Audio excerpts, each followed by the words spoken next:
5 seconds.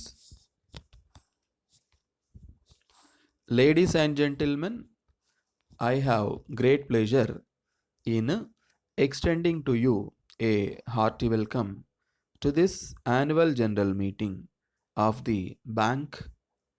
The director's report and audited accounts for the year have been in your hands for some time now, and with your permission, I shall take them as read.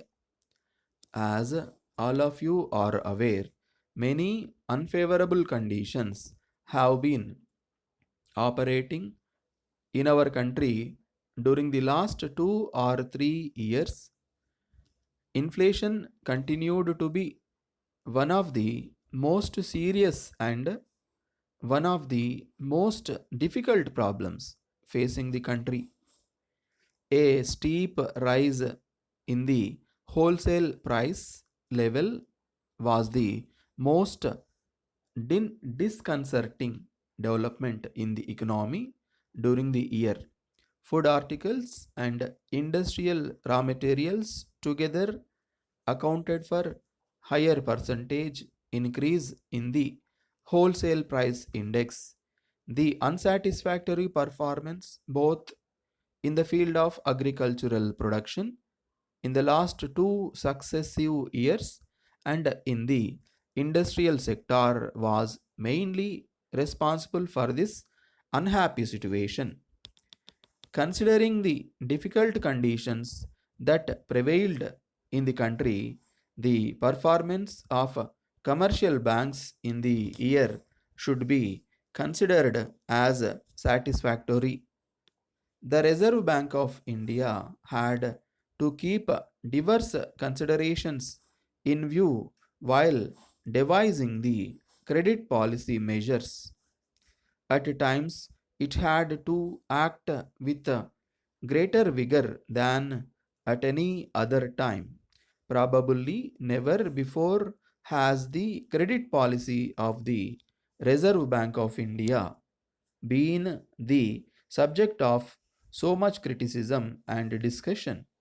It was indeed as much a critical year for the central bank of the country as it was for the commercial banks and their clients.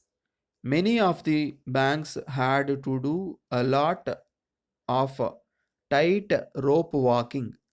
I am very happy to mention that though the Reserve Bank had to act with greater force, yet while doing so, it showed all sympathy and consideration to the commercial banks.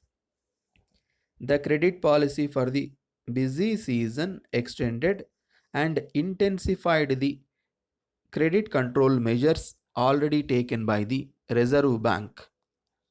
The Reserve Bank has directed the banks to observe a ceiling on credit expansion. The refinance from Reserve Bank was made dearer and its availability was restricted. It also introduced a ceiling on a bank's borrowing from the Reserve Bank. Borrowings in excess of the stipulated ceilings were allowed under exceptional cases after detailed scrutiny.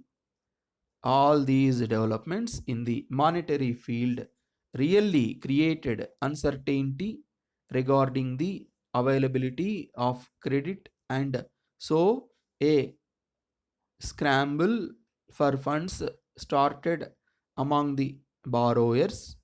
The banks also found themselves in difficulty while following the Reserve Bank directions.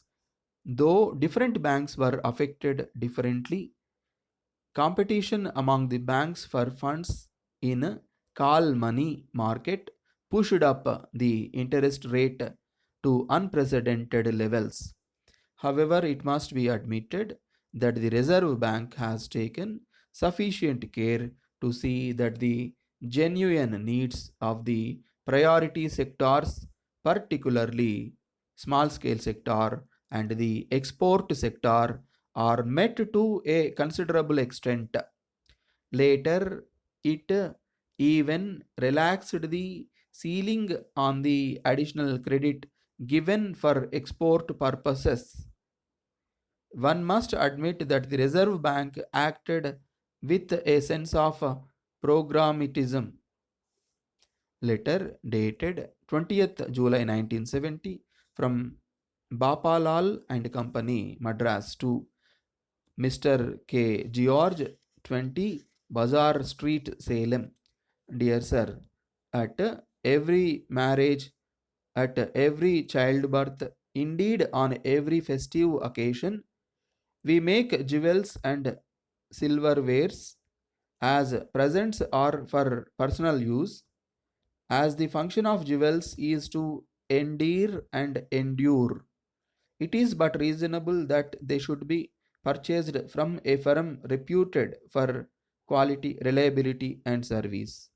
It is exactly here that we gladly place our long standing experience, professional skill, our vast and varied stock, and the service of our great organization at your disposal. Not only do we fully guarantee sovereign gold and pure silver in our articles, we further guarantee to pay cash even in resale the full value of gold and silver used at the current market rate of sovereign coin and pure silver. This rare and unique guarantee guards you against any depreciation of capital, making purchases at hours reliable and easy. This, with our prompt and punctual service, has today won the confidence of many customers, assuring you of our best personal attention and cooperation at all times and awaiting the favor of your reply. Yours very cordially.